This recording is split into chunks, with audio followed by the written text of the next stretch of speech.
Behám len 9 mesiacov a toto bolo najťažšie, čo som spravil. Tieto preteky takmer polovica účastníkov ani nedokončí. Možno kvôli unavujúcemu teplu, mierne naklonenému terénu alebo kvôli medveďom. Ale na tie nás varoval už samotný názov. Big Bears Ultra. Alebo dlhšia prechádzka okolo celej Žiliny. Začal som behať len tento rok v januári, keďže som nevedel čo so životom a cez prestávku v škole som sa prihlásil na Košický maratón, ktorý je o 2 týždne po tomto. Prvý ultramaratón som zabehol 31.5. a narazil som na neho úplnou náhodou. Ani som nevedel, že sa na Slovensku nejaké ultramaratóny bežia. A toto je už môj 7, no bude ťažší ako čokoľvek predtým. Budík o 4:30 zazvonil a začalo to. Pred 6 som sa spolu so 78 ľuďmi, ktorí asi nemajú čo robiť, dostavil na hrad, kde to začína aj končí. Ale to bude ešte na dlho. 120 do konca. Jeden problém nastal už pred štartom. Už 2 týždne som cítil bolesti v členku. Prvý kilometr už cítim členok. Mám 119 do konca. Členok musí vydržať.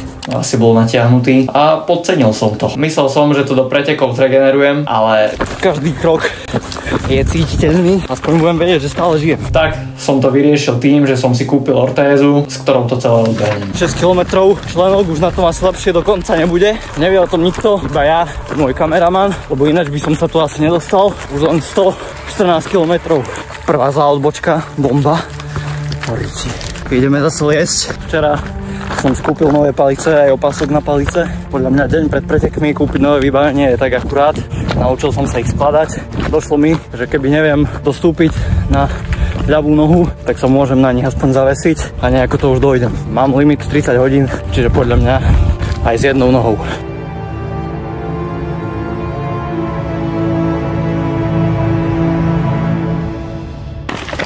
Hore dole. Naklonená rovina.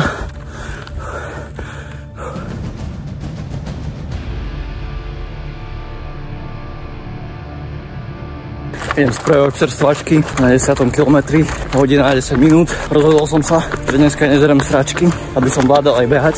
Fitness, strava, banániky, pomaranče. Je to boj.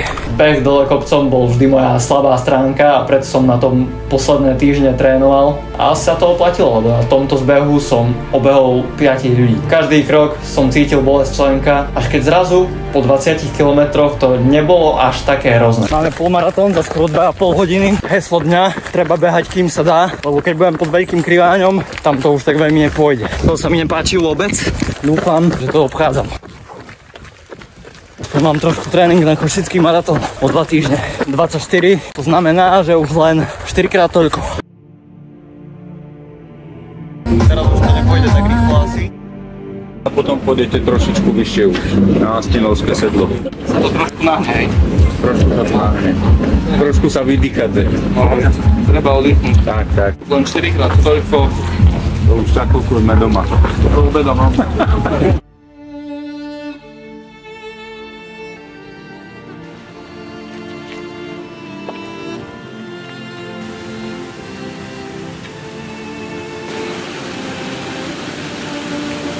A poplaný a zase hore.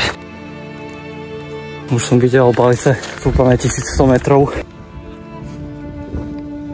3 km za 50 minút sú celkom v pohode.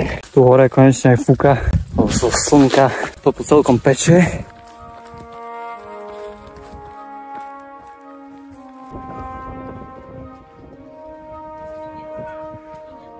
Vstupujeme do Malej Fatry. Veľký kriváň.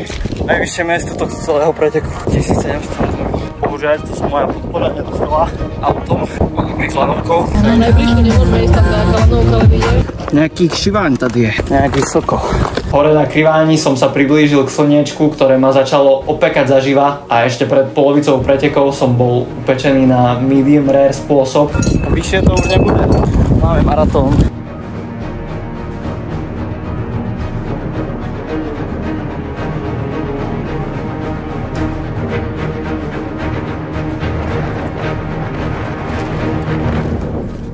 Dá aj bežať.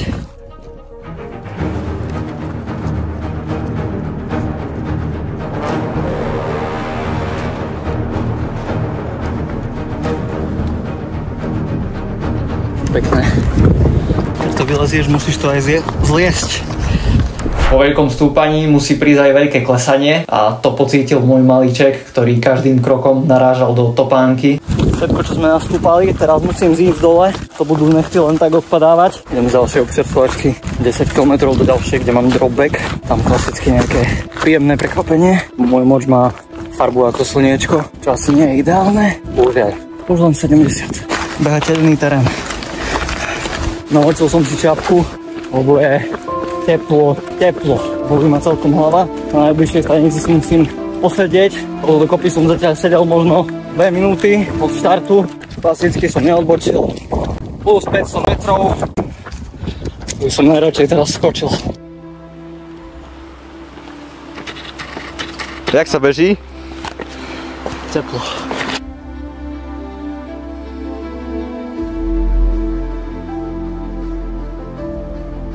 Od začiatku som ešte ani raz nesedel a preto musela prísť dlhšia pauza, aby som sa najedol, napil a vysral.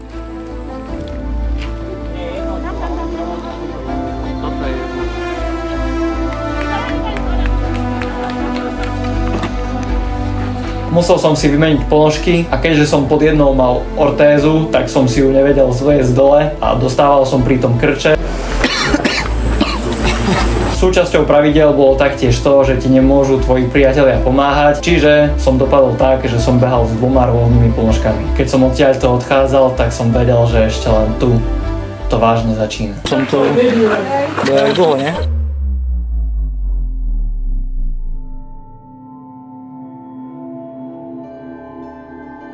Článok sa mi už ináč opravil.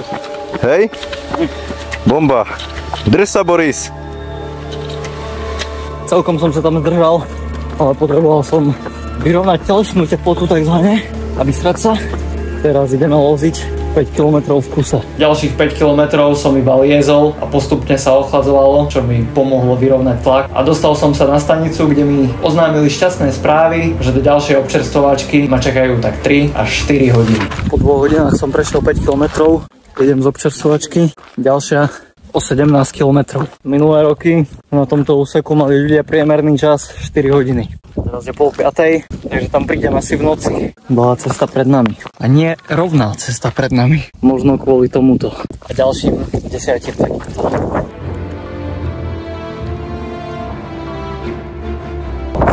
Na tom obrázku tie kopce nevyzerali až tak príšerne, v porovnaní s Kriváňou. Ale máte moje slovo, ale to nie je.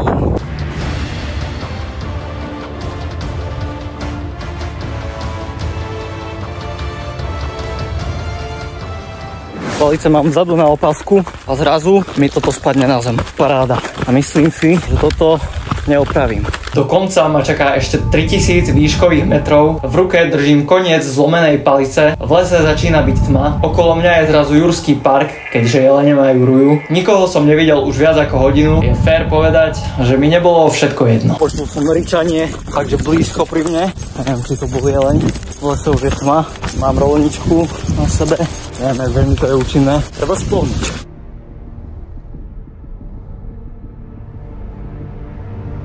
Chvíľu som na občerstvovačke, ale to znie jak Jurský park. Na stanicu v Túrii som dorazil po viac ako 4 hodinách. Našťastie mi tu dali normálne jedlo, aj s dupľou, kávičku a teta mi nejakým spôsobom opravila moje zlomené palice. A tu som stretol svoju spriaznenú dušu.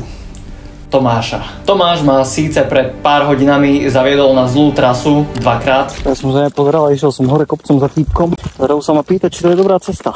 Pozriem na hodinky, mali sme odbočiť tam, vedľa na iný kopec. Bomba. Ale keďže som si povedal, že proti Medveďovi sám nevyhrám, tak sme ďalej vyrazili spolu.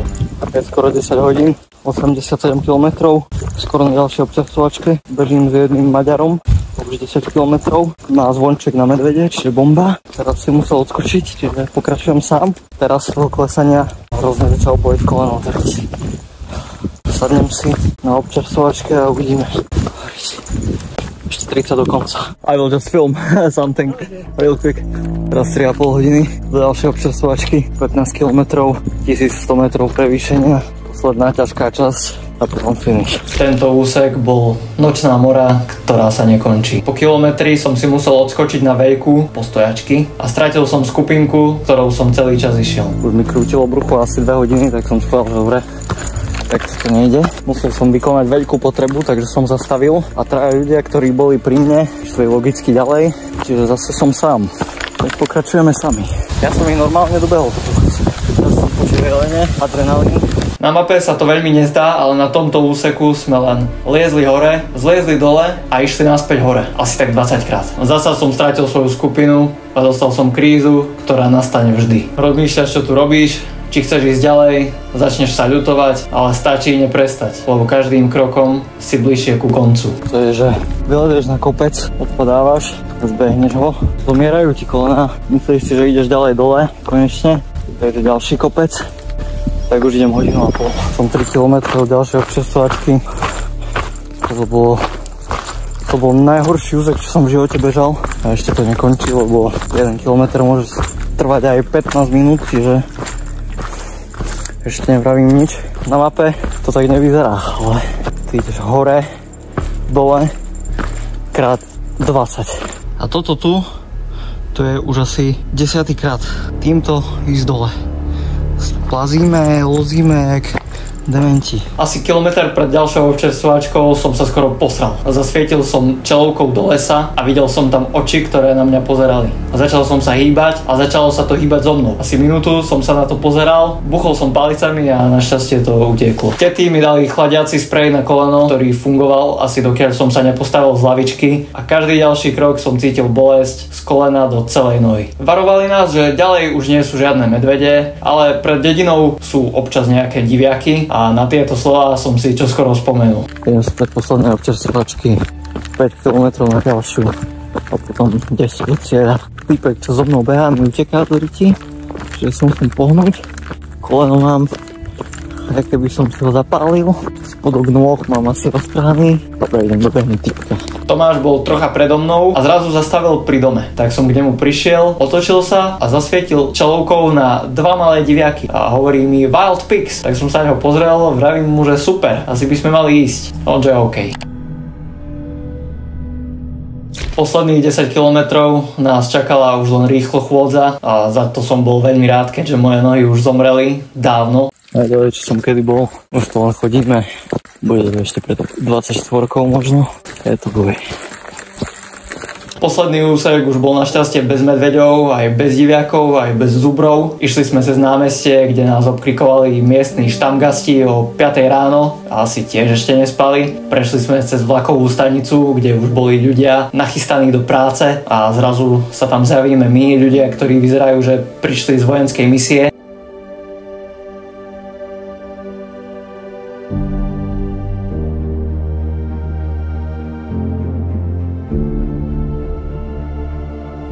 Emócie na radosť už neostali. Toto nie je záber z cieľa. Cieľom nikdy nebolo ukončiť to. Cieľom bolo prejsť to. Krok po kroku. Cieľom nebolo, aby si došiel do cieľa bez problémov. Cieľom bolo, aby si prešiel cez nich. Jeden deň trval roky.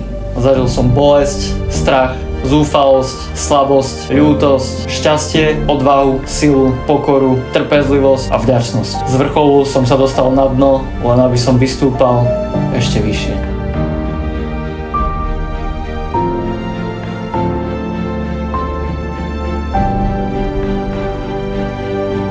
Tak snáď ten maratón o 2 týždne zabehnem.